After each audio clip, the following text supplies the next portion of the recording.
So the first question I want to start off with finances is, in my opinion, probably one of the most controversial things about finances, and it's going to be credit cards. All right, I'm ready to party. Let's do it. What's up, everybody? My name is Jesus Rodriguez. I'm Asante Leshi. And you're watching Two Guys, One Garage. What's up, baby? What's up? It took me a while to get that intro part down. It's so simple. I don't know why. It's so simple, but we got it. I'm talking to the people who only watch for 2-3 minutes. Please help us. Like, subscribe. You're only here for 2 minutes. It's going to help us more than what you think. We appreciate it. You know what I mean? What's going on? How are you? I am excited. As always, I've been pumping out content left and right. Like, even right now, I already have a couple of reels lined up ready to go and post. And it's getting easier. The more you do it, it just almost like what used to be invisible all of a sudden just appears. And you're like, okay, that's a reel. That's a reel. So, yeah. And it's all thanks to you guys. We appreciate the support. We're at 75 subscribers on YouTube. You know how many we have on Instagram?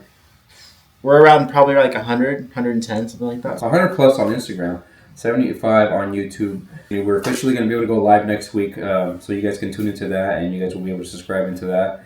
And I just want to apologize pre-advance. I am a little sick.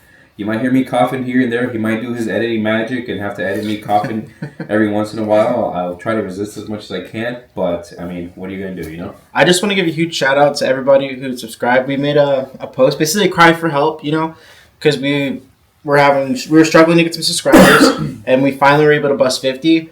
I'm still dealing with trying to actually get on live, because apparently what Chewy was saying, like if you try to do it on your phone, it kind of glitches a little bit, so we're going to have to do it on the computer. Yeah, so if you're starting YouTube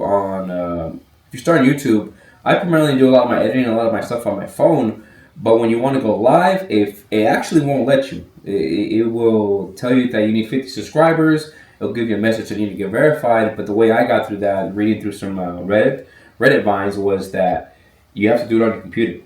And when I went on my computer, logged into my YouTube, and I went there, that's when it verified me. It sent me a link to my email.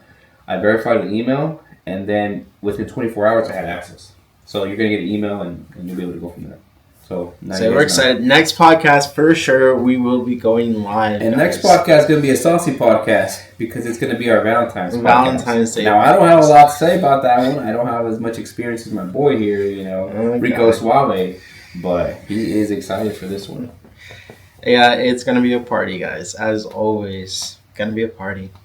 But today, Asante wanted to talk about finances and maybe some financial advice, some mistakes that we've curated through our life experiences.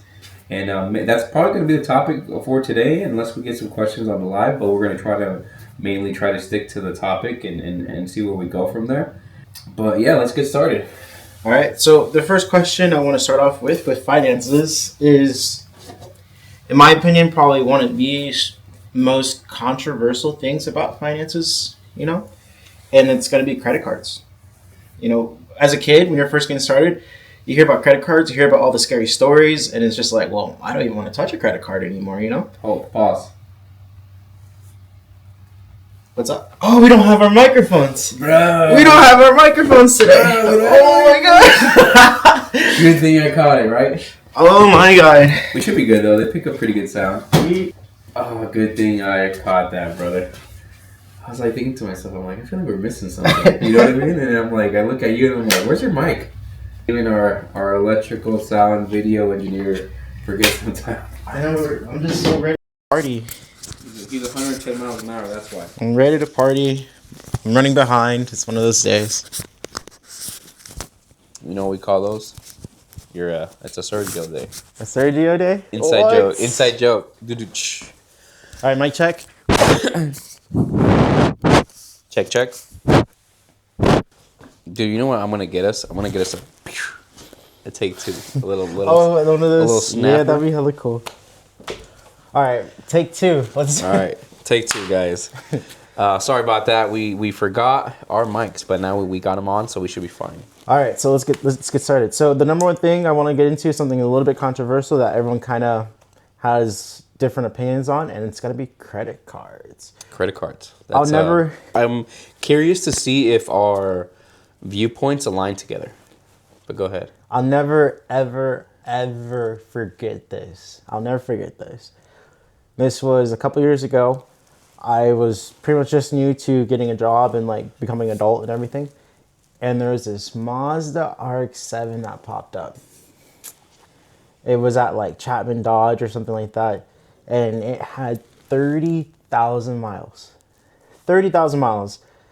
I looked at it and I was like, bro. And they only wanted like 15 grand for it. Wait. For a little context, guys, this is a vehicle produced in the late 90s with less than 30,000 miles on it 15 years later. So almost unheard of. So that's why he's putting that much emotion into it, because Yeah. it's a grail pretty much. Super sought after car from like the whole entire JDM world. And I looked at it and I was like, bro, I have to buy it. It was an automatic, so you know, whatever, but it was a freaking gym and the price was solid. It was cheaper than everything. I went to go check out the car and I never even got a chance to even look at the car. The car salesman, he checked my credit. He was like, bro, you don't even have any credit. He's like, you might as well just go home. And I was just like, dang, you know? Yeah. So I never even got a chance to look at the car. And one of the advices that he gave me was you should go get a credit card. That way you can start building up a credit line. So at the time, I was still scared of credit cards. So I never even got a credit card even then. It took years. And it was actually Oscar. Oscar's the one that kind of pushed me. He's like, hey, they're not that bad. You can make money from it, you know? And I started looking into credit cards after that. And I've been hooked on it ever since. Do you have any stories of credit cards? When did you get your first one? Yeah, well, credit cards it's a iffy topic. It's kind of one of those things, almost like school loans. You know, like as soon as you turn 18, you're gonna get that letter in the mail saying, "Hey, you got to prove for this amount of money." You know. Yep. And it's just one of those things that you really, I don't think they're a good idea. I personally don't think they're a good idea, especially for someone who is 18 years old and just graduated high school, or maybe you're going to college. You're not fully matured yet.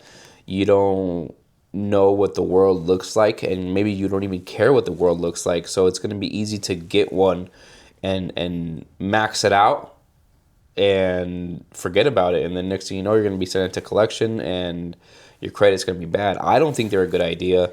He thinks they're a good idea. I don't think they're a good idea, just because I don't think that at 18 you don't have enough experience. You know what I'm saying? Now, I feel like, I mean, you might think I'm wrong, but I do. If you get a credit card and between you and your parents manage it, I think that'd be a good idea. Like, I think like when my son turns 18, I will encourage him to get a credit card, right? But it's gonna be one of those things where I'm gonna help him manage it. You know what I mean? I'm gonna help him make decisions and make choices of what to buy, when to buy, and to pay it, and to teach them, you know, financial literacy, because that's the lack. You know, that's what we're missing. If no one teaches you about finance, especially in school, you know, they don't want you to know about finances, you could go down a pretty deep dark hole, you know. I mean, the way I kind of see it, what some parents do, and this might be wrong or right, I don't know, depends on how you feel. Some parents go and get a credit card in their child's name before they're even 18. You've heard of that? Yeah, I've heard of that. Yeah, for sure. And then if you're smart about it and, you know, you're a good person, I guess I'd say, then you can go and build up your child's credit before they're even 18 and give them like an 800 credit score before they're even, you know, even hit that mark. My only thing though, what do you think the percentage of people who actually know what's going on is? You know, I feel like now, you know, in our current time and age, it's more common. It's a thing, you know. But back then, when we were growing up, you know, do you think it was you know there? I think awareness is definitely starting to come up, especially with like YouTubers and like influencers. They're starting to spread word on credit cards, and you know, information is starting to get more. I mean, they used to grab it, and you remember when they did the whole thing, and that's how they processed it. Yeah. You know. But yeah, definitely, that's what I think. I don't think they're a good idea unless you are financially literate, I would say, you know, aware of what's going on and how you're going to do it. I think it's a tool, you know, it's a tool, and if you can leverage it. Our buddy Oscar was leveraging it, you know what I mean? He was he would pay, I believe, all his bills with it. And he would get all his money that he gets paid. It would be sitting in the bank. He got that statement and he'd pay it all off, and he'd get points and all types of stuff, you know, which is awesome. But you have to be disciplined to do that, you know, you have to know what you're doing. If you don't, you might, like I said, you might dig yourself into a hole. You might get cooked. Yeah. right? For me, I've always been pretty well disciplined, but I never really seen it as discipline. I just seen it as the bare minimum. So the issue of credit cards is when people get credit cards, a lot of times, you get approved for a certain balance. And then after that, you'll go and run up the balance, to the max or, a percentage of it. And then that's how you get cooked. And then next thing you know, you're rolling that over into the next month. And that's not what you're supposed to be doing.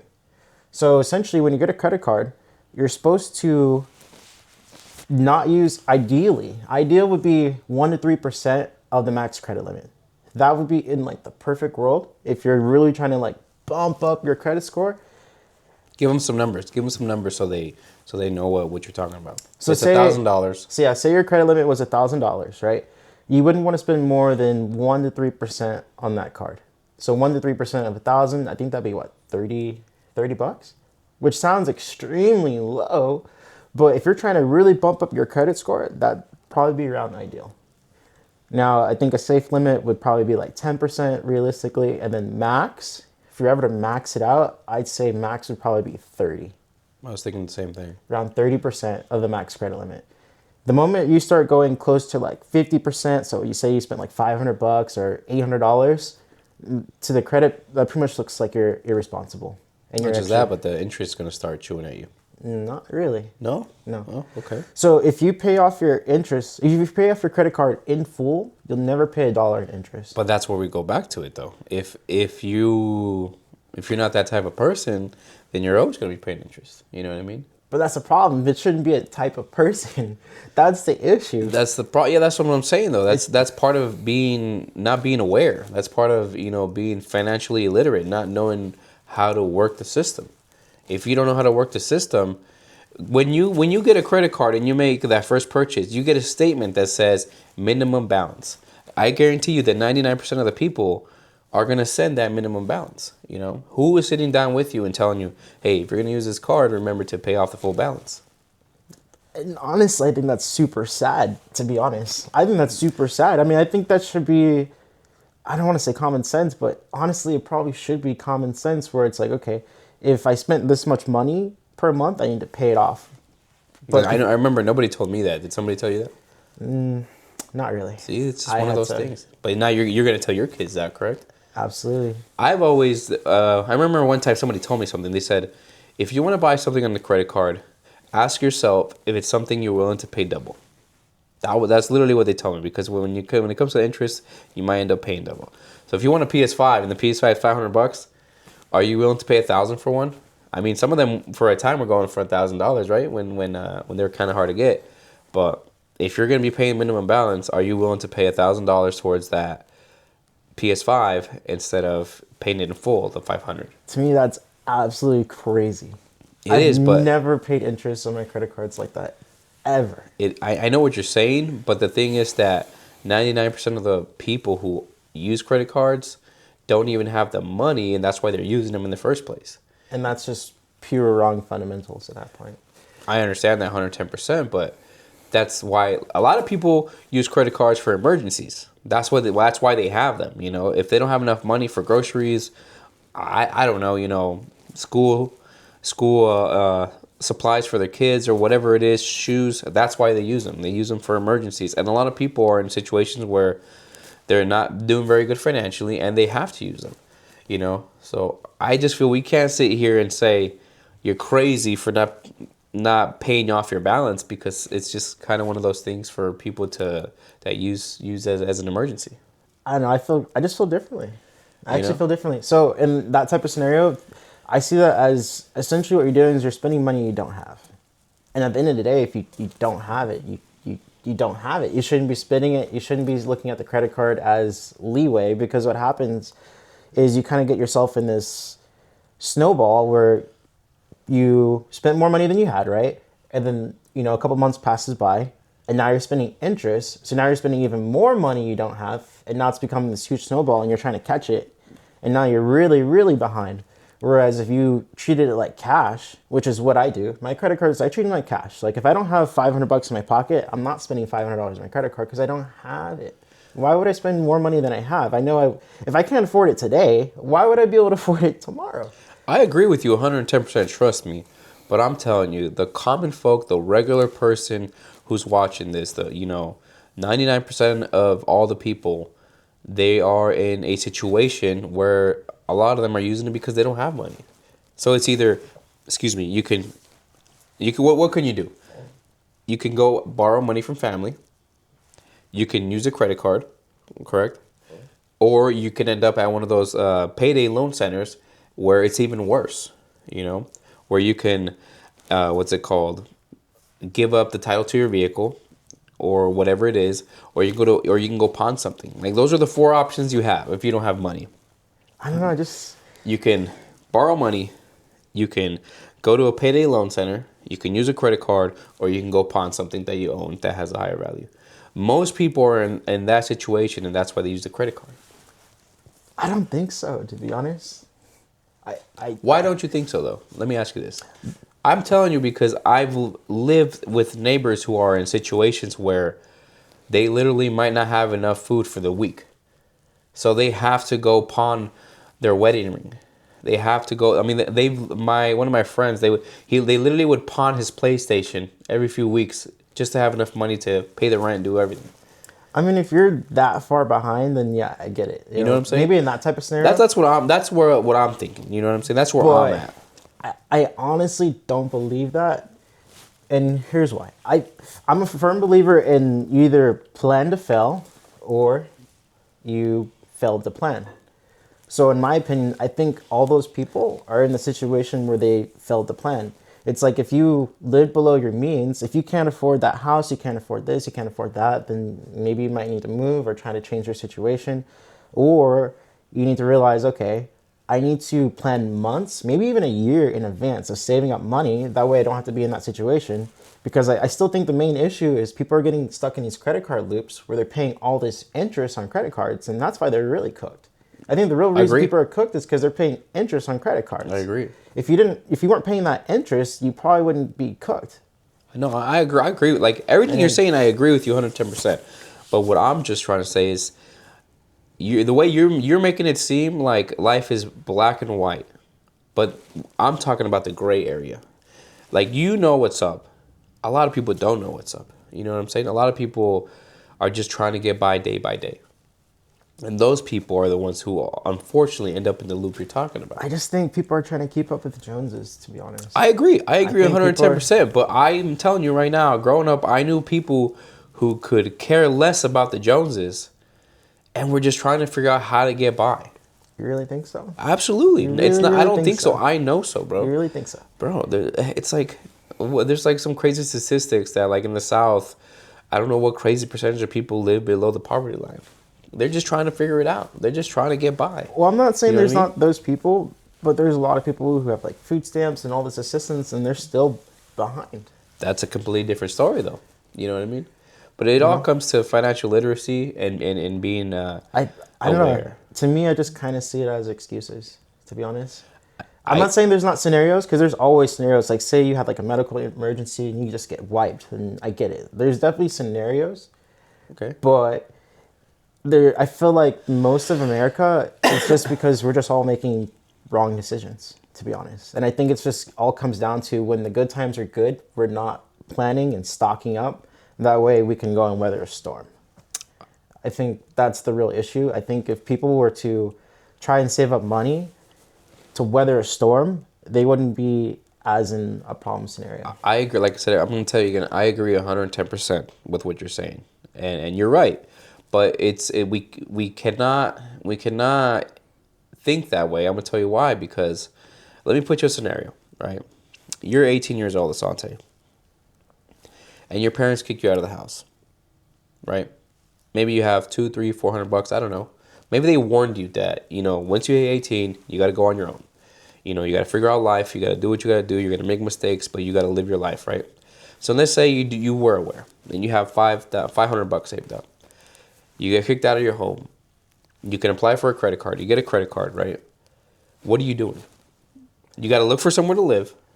You have $500 and you got to eat every day.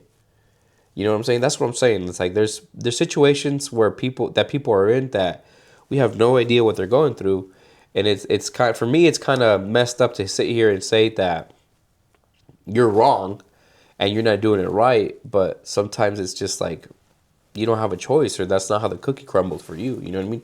I mean, I'm not saying there isn't those situations, but I still feel like there's a lot of situations where people just aren't planning. I agree. No, I agree with you 110%. I think we live, what did I call it the other day? In a consumer economy, where we're trying to keep up with the Joneses, where you want a bigger house, where you got to have the new phone, and that's digging everybody into a bigger hole. I agree with you 110%. And like when you said, when things are good, you have to save Money. to be ready for the storm. I have family that lives in Wisconsin, right? My family in Wisconsin, a lot of them, well, not a lot of them. One of my cousins works in construction, demolition, construction, you name it, right? He will be busy maybe 7 months out of the year, but there's 4 months where they don't work because everything is iced over. You know what I mean? He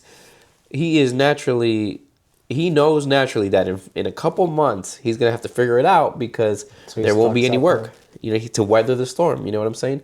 So he situates himself so he'll be okay. But sometimes life hits you hard and you don't, it's coming from here, it's coming from there, it's coming from there, and you don't know what to do. But I mean, let us know what you guys think. What do you guys think about credit cards? Is he right? Am I right? I don't think we're wrong. I think The you're answer right. is always somewhere in the middle, right? Yeah, I Answer's think you're always somewhere in right. the middle. Absolutely, 100% right. But I also think I'm just trying to see it from a different lens. I don't think I'm wrong either. You know what I'm saying?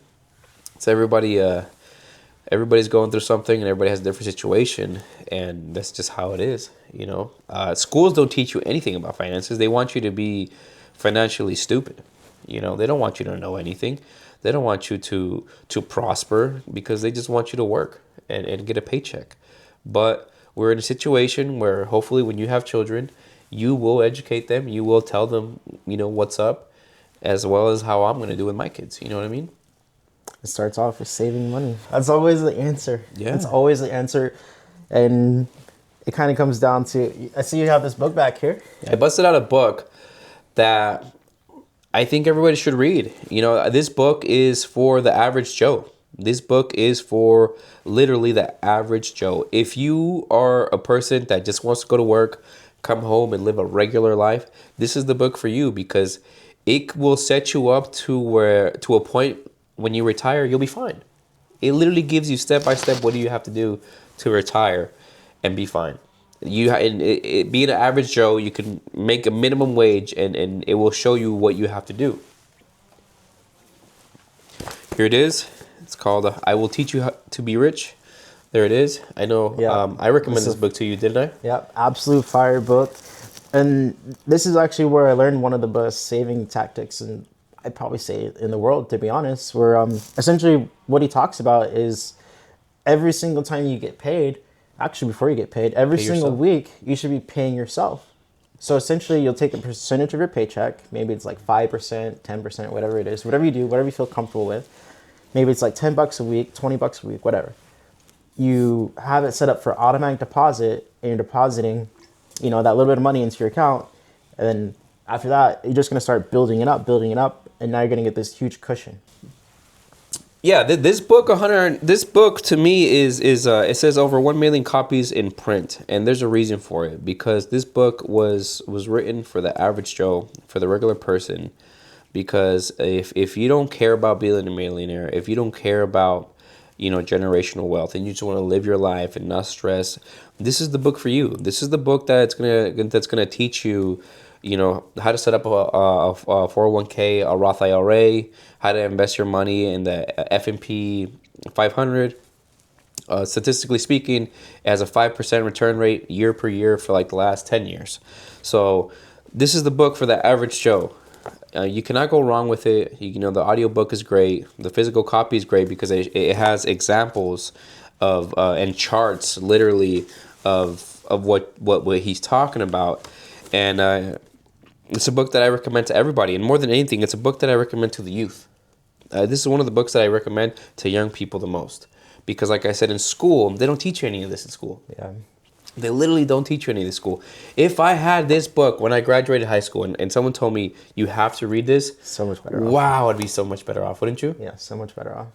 And it's literally just the basics, but they don't want you to know the basics. They don't teach you the basics. And maybe you're in a situation like me where you come from family of immigrants who don't know any better and they don't have any advice for me like this. But this book could change your financial life if you're a young person. And this is one of the books that I recommend to everybody. You know, everybody talks about Rich Dad Poor Dad, which is also a great book. But Rich Dad Poor Dad for me is a book that teaches you about how people see money in different lights. You know, some people are going to see it as a need to get by in life, and some people see money as a tool to leverage yourself. And Rich Dad Poor Dad is a great book that illustrates that. How some people will all see their money as a need to get by, and some people will always see their money as leverage. Correct? Right. But yeah, that book, I'll Teach You to Be Rich, kind of teaches you for the average Joe, who's maybe not so much entrepreneurial, how to basically just make it, essentially. Absolutely. You know, it all kind of comes down to saving. But to kind of go back to credit cards a little bit, because I do want to talk a little bit more about that. So a common misconception, and I think this is a huge problem with credit cards that a lot of people think, is you have to roll over a balance to build credit. And I just want to say this right now, that's completely false. Okay. Can you give us tell the viewer in simpler terminologies? If someone's 18 years old and they don't know what that means. So say you spend $20 on your credit card, right? You don't have to leave $20 on your credit card for the next month and then pay that off the next month to build credit. That is a huge misconception. A lot of people think you have to put a balance onto the credit card to start building credit. And I think that's where people get cooked. And now you're paying interest literally for absolutely no reason. So you really want to just pay that balance off in full. It literally has pay statement balance off in full, hit that box, and you'll never go in trouble. You'll never get into trouble if you hit that box. Just treat your credit cards like cash. For me personally, I don't ever use my debit card, ever. I haven't used my debit card in years, literally years, probably like 5, 6, 7 years.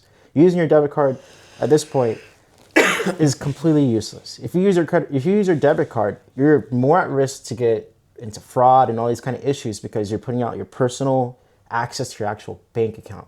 So every time you swipe your card, they have personal access to your bank account, and then a lot of times the banks won't even support you, like say you get into trouble. But when you use your credit card, you have that protection from the credit card company, because if someone steals money, they're stealing money from the credit card company. They don't have direct access to your bank account. So you get that huge benefit by using a credit card. And then on top of that, you can also get points and make money from your credit card. Like I have a credit card where I usually just use it for gas. I use that card for gas and I get 5% back from gas. I've made probably $300 or $400 already just from using that credit card alone. So I'm making money from my credit cards.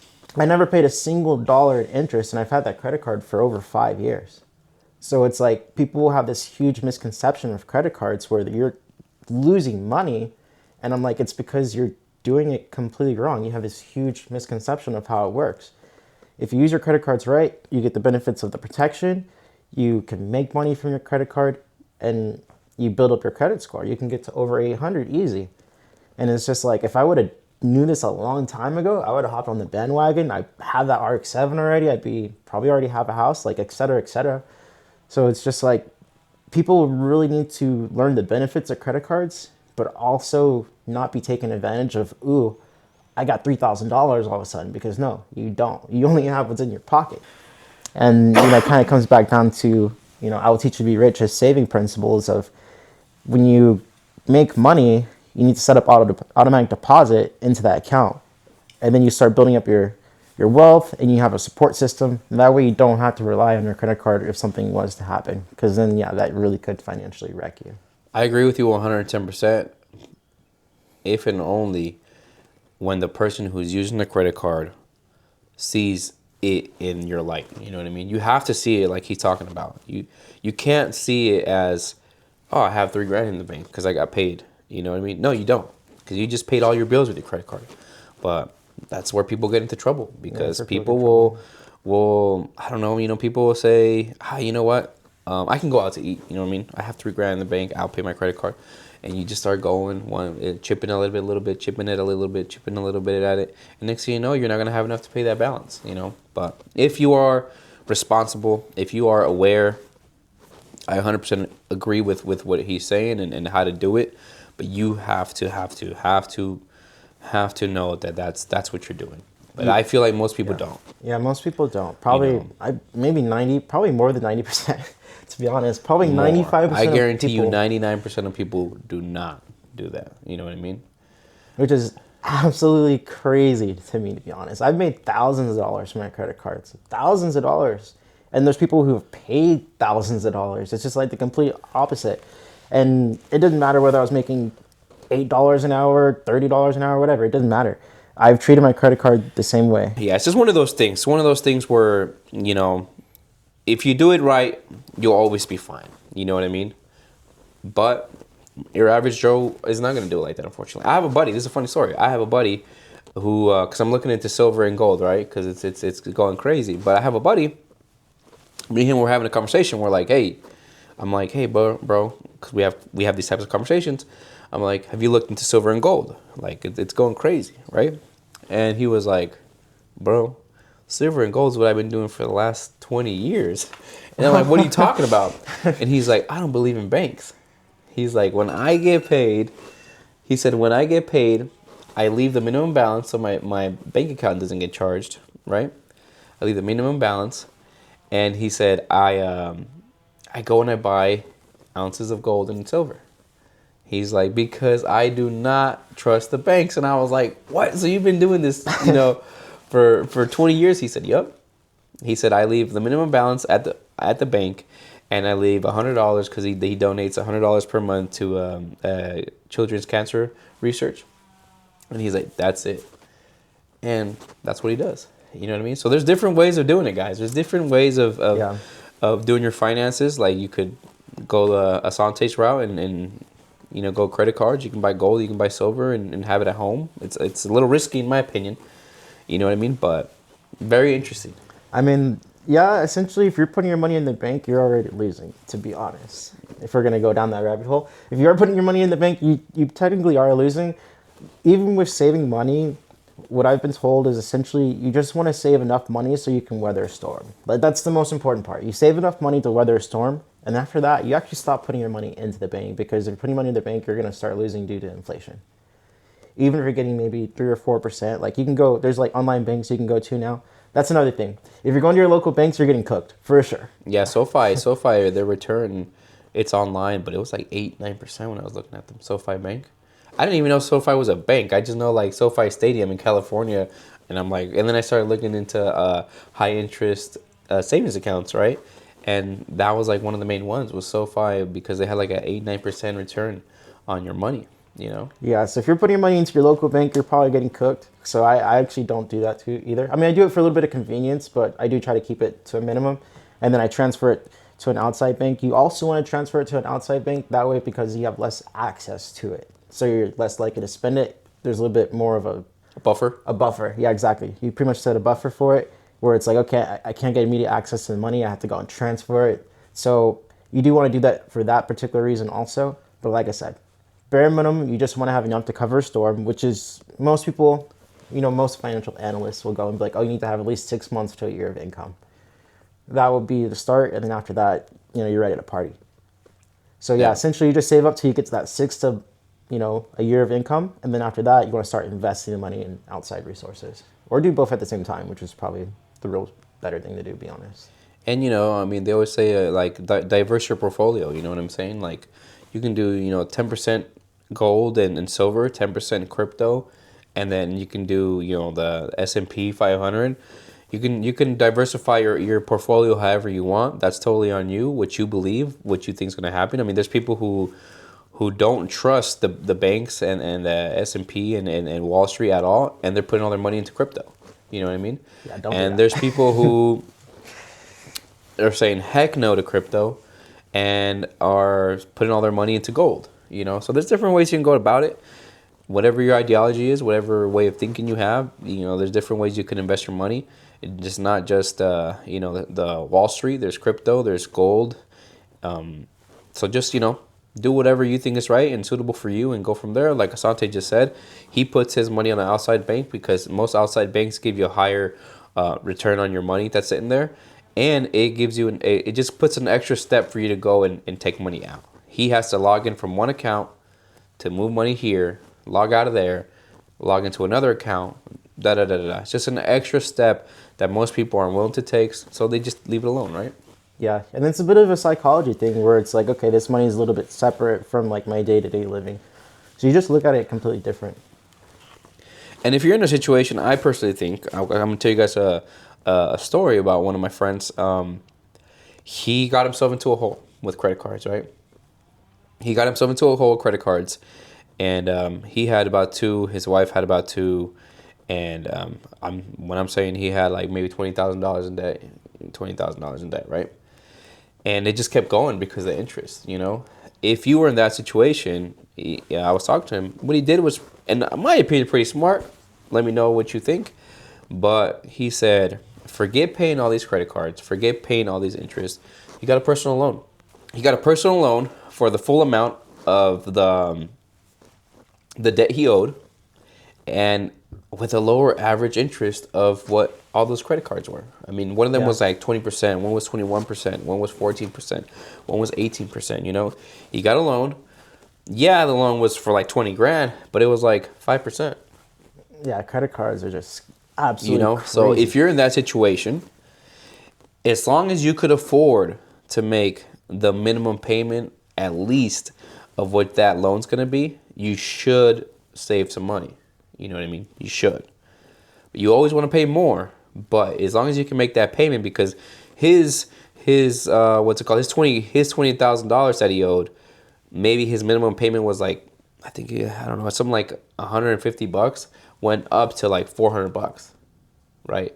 So he's spending less month by month. I mean, he's spending more month by month, but interest is not killing him like when he was spending it through his credit card. So just that's just one way to look at it.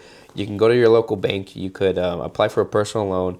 You could see what your actual minimum payment's going to be, and if that's something you can afford, do it. You know what I mean? Get that paid off, and then start living your life like Asante. You know what I mean? Yeah, never.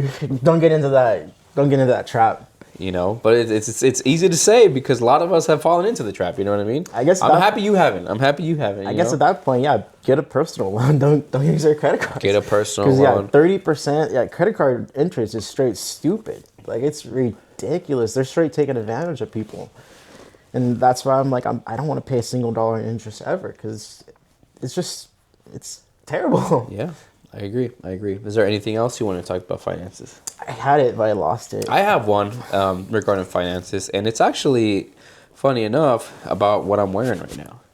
So I'm not the type of person to splurge myself in clothing, just like you. We've had this conversation before, but I am a firm believer of buy once, cry once.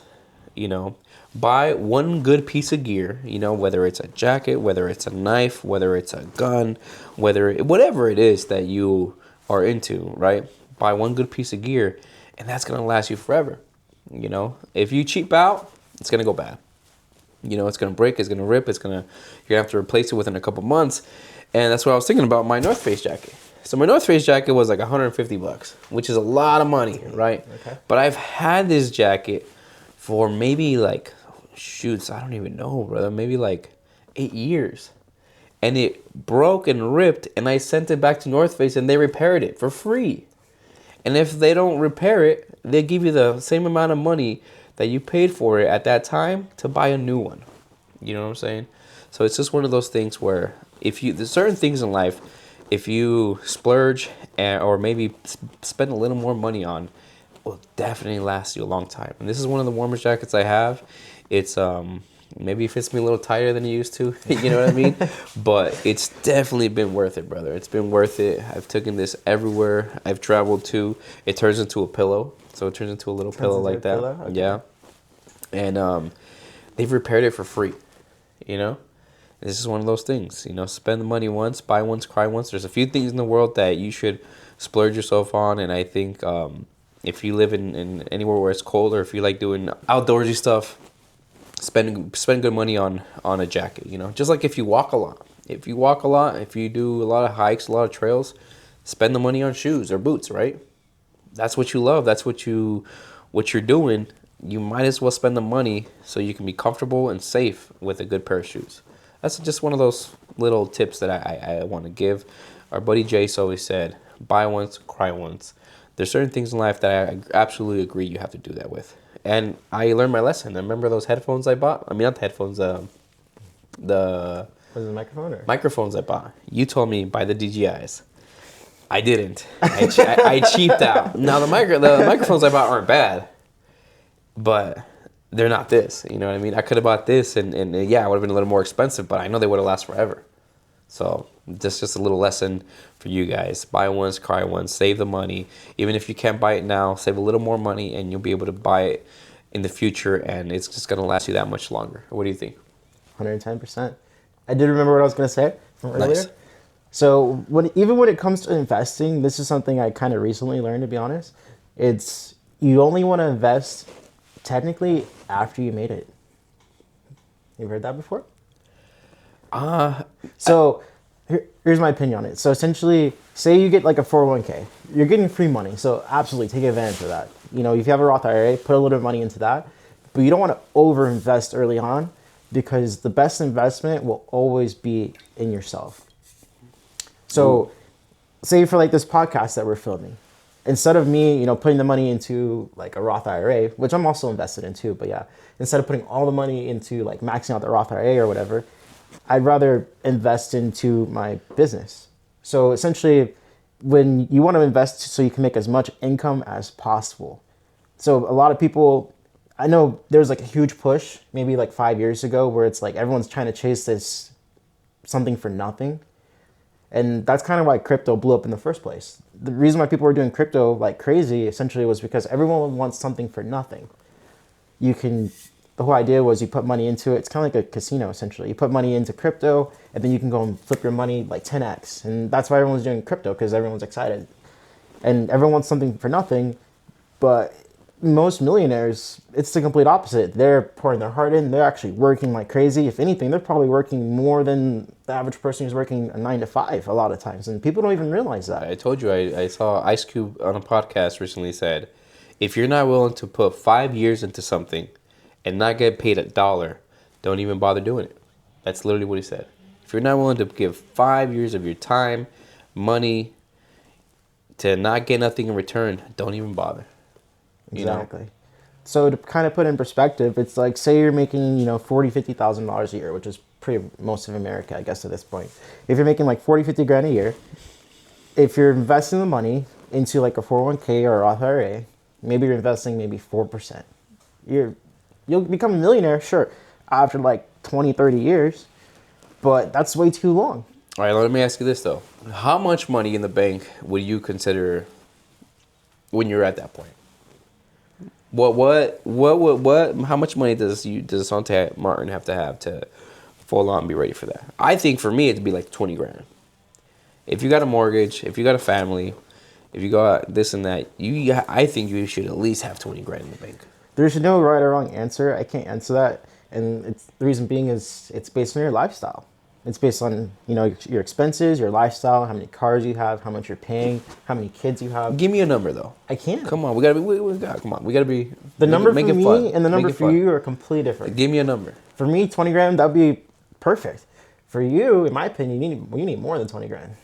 Honestly. But I think for at least if we got 20 grand, I saw a whole like Instagram reel about it. That's what I'm saying. How 20 grand could change the way you think, because you have some money saved up, you can start investing a little more aggressively, you know, and you have an emergency fund.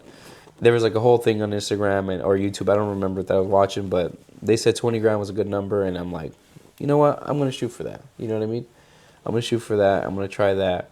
But it's just one of those things I'm like, well, I wonder how much it is for you. You know what I mean? But it's not so much about having money in the bank.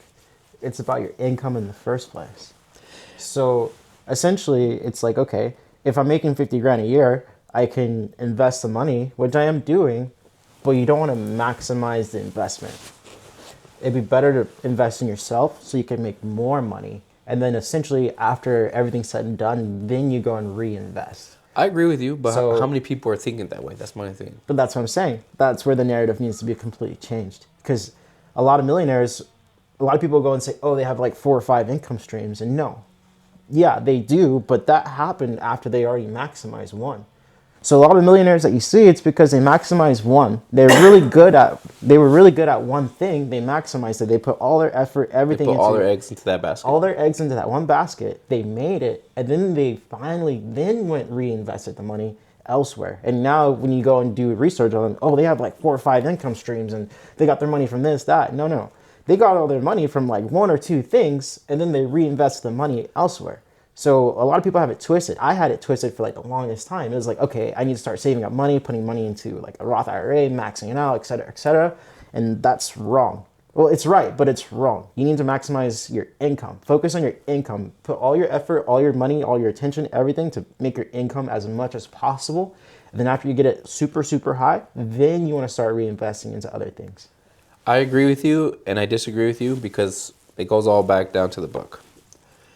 You know, it's called I Will Teach You to Be Rich. And in the book, he tells you, what is your rich life?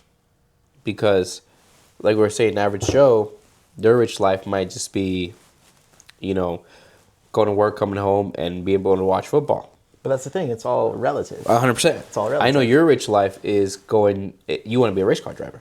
If you can make, if Asante could make enough money to race cars, have a family and a house, I know he would be the happiest person in the world, right? So that's kind of how it is. It's relative. It's relative to your lifestyle, like you said, right? To the type of job you have. So it's all relative. I mean, take everything with a grain of salt. But he's right. He's 100% right. If you want to master it, you put all your eggs in one basket, you get good at it, and then you branch out, right? Then you branch out. But it all depends on how you want to live your rich life. It depends what you want to do, you know? He has a goal. I have a goal. And that's kind of, how could you say it? We're working towards that goal, but our goal might not be your goal. You know what I mean? But to put it like in a different under perspective, Reframe it. It's kind of like, okay, I'm working at McDonald's and I'm going to go and invest all my money into like a 401k when you're working at McDonald's, right? Mm-hmm. Where you could have invested that money to go to school, and then now you're making more income, and now you have more money to invest later. That's a great way So to put it. that's kind of what I'm saying. Does that make sense? That's good. Yeah, that's good because I didn't think about it that way, but That's what I'm that's saying. 100%. Yeah, So if yeah, your you work, invest- yeah. if you have unfortunately, if you have what they consider a dead-end job, he's saying stop saving your money. Well, obviously he's saying save some money, right? Save some money. So you have an emergency fund, but rather than that, you know, go find a trade. You know, go spend some money, invest some money in yourself to learn how to, you know, fix air conditionings or be a mechanic or do this or that, because that's gonna put you one step above the ladder, right?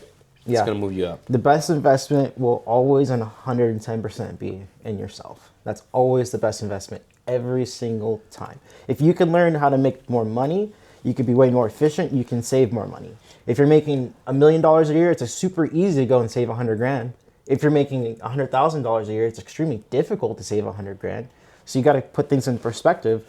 It's like if you invest in yourself, you learn how you get better skills, you learn better things that are more profitable. It'll be way more profitable in the long run to invest in yourself than to save money. And you don't have to go to college. You don't have to learn a trade, guys, to invest in yourself. This book is $18 to $25 on Amazon. And this is investing in yourself. Exactly, that's investing. You know what I mean? So you can spend $18, $25 on a book. Now, it doesn't have to be this book.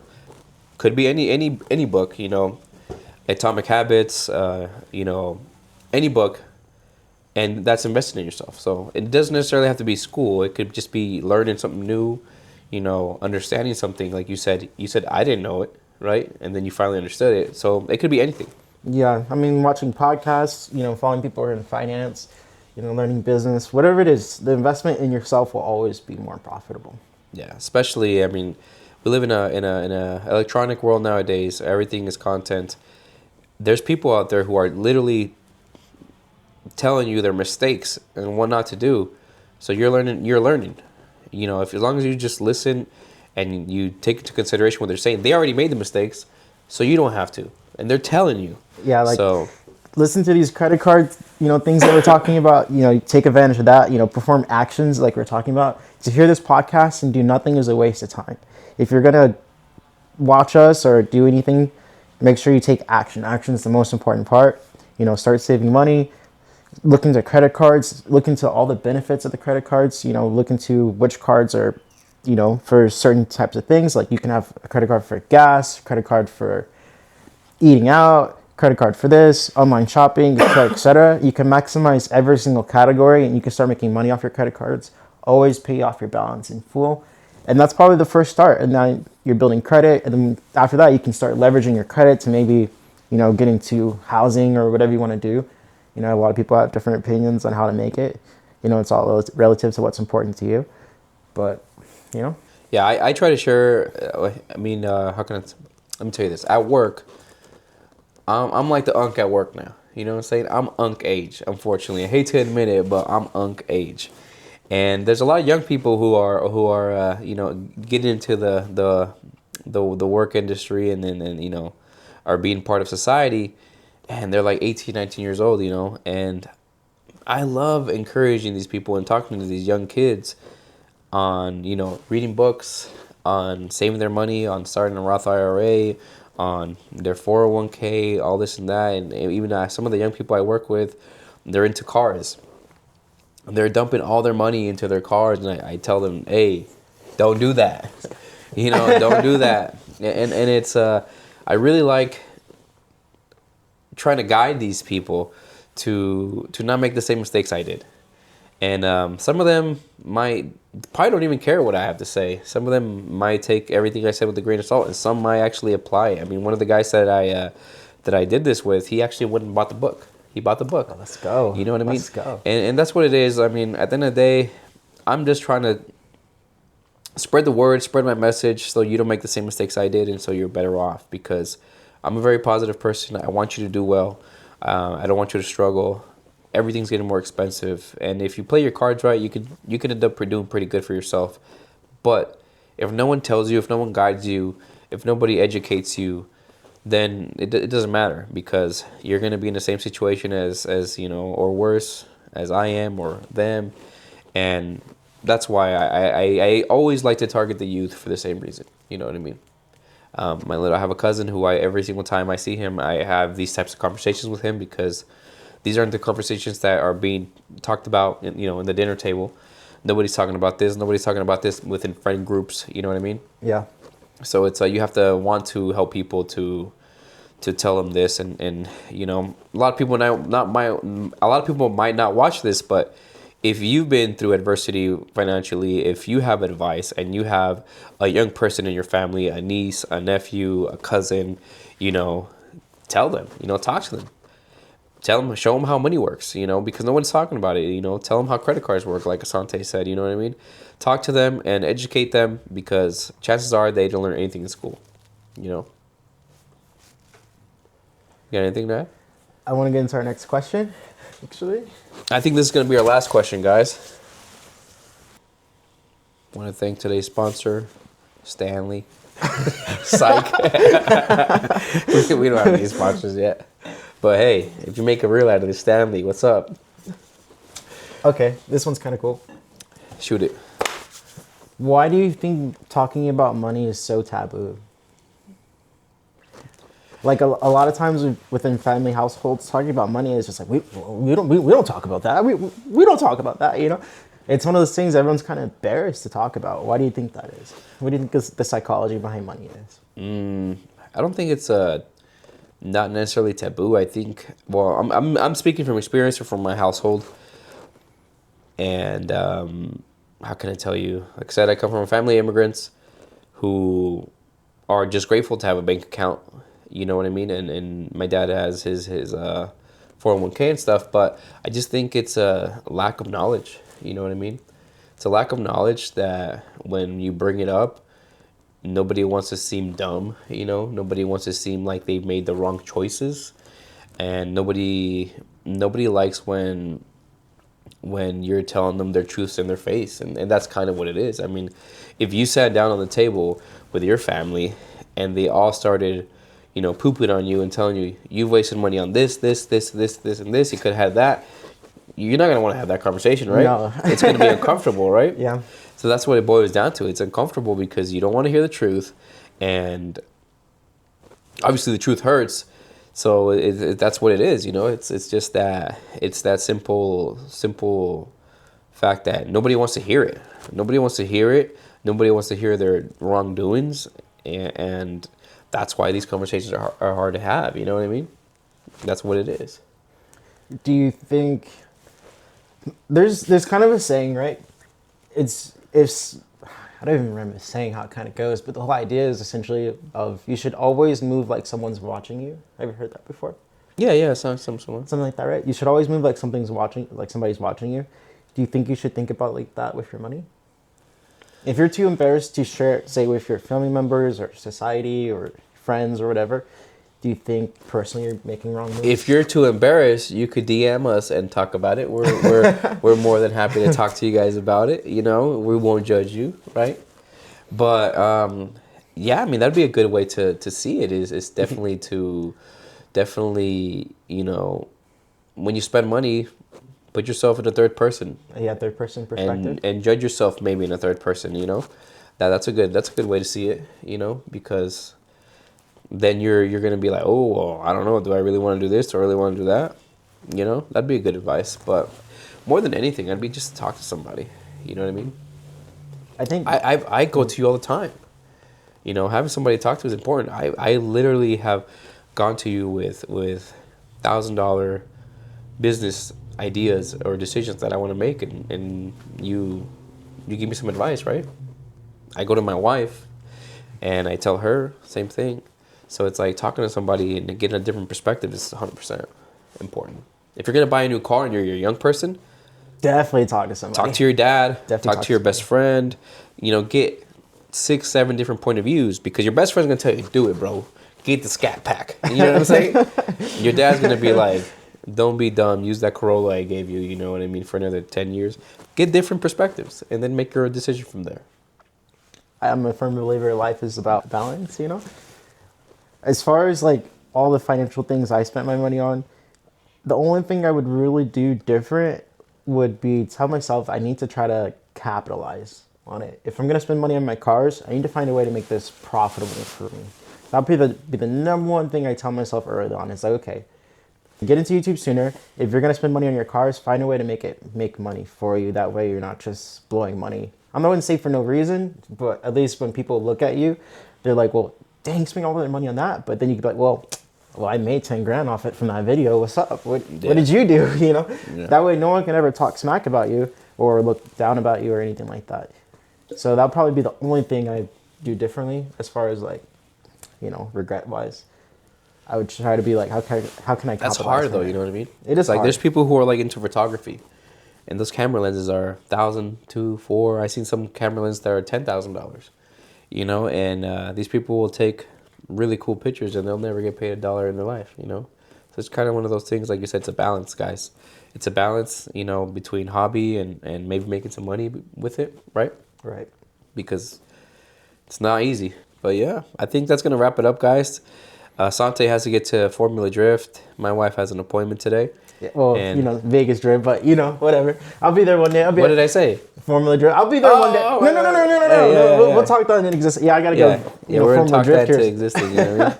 He's gonna go drift. So stay tuned to his channel, Asante.Hiloshi. You'll see some footage there, right? And thank you guys for watching. Thank you guys for the support. Once again, thank you guys for the 50 subscribers. Yeah, the huge shout out to you guys. Thank you for that. The cry for help helped a ton. You have an ending statement?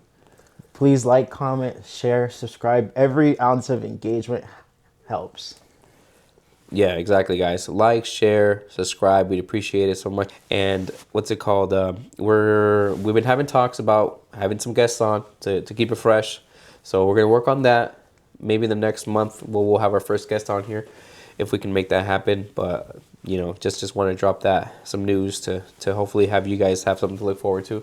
You know what I mean? Next episode is going to be our Valentine's Day episode. We're getting spicy. Our Valentine's Day episode. Mr. Martin has a lot to say about that. He has a lot of life experience on that end. I have some experience of being married with my wife as well. So two complete different experiences. That's actually perfect. Now that I think about it, that's perfect. Yin and yang. You know what I mean? That's perfect. So you know, thank you guys very much. I hope everybody has a great day. You're watching Two Guys, One Garage. Oh, we gotta do that again. Run it back. There we go. Shoosh. Thank you, everybody in our live, for tuning in. We appreciate you. I hope everybody has a great day. Peace. That's a wrap.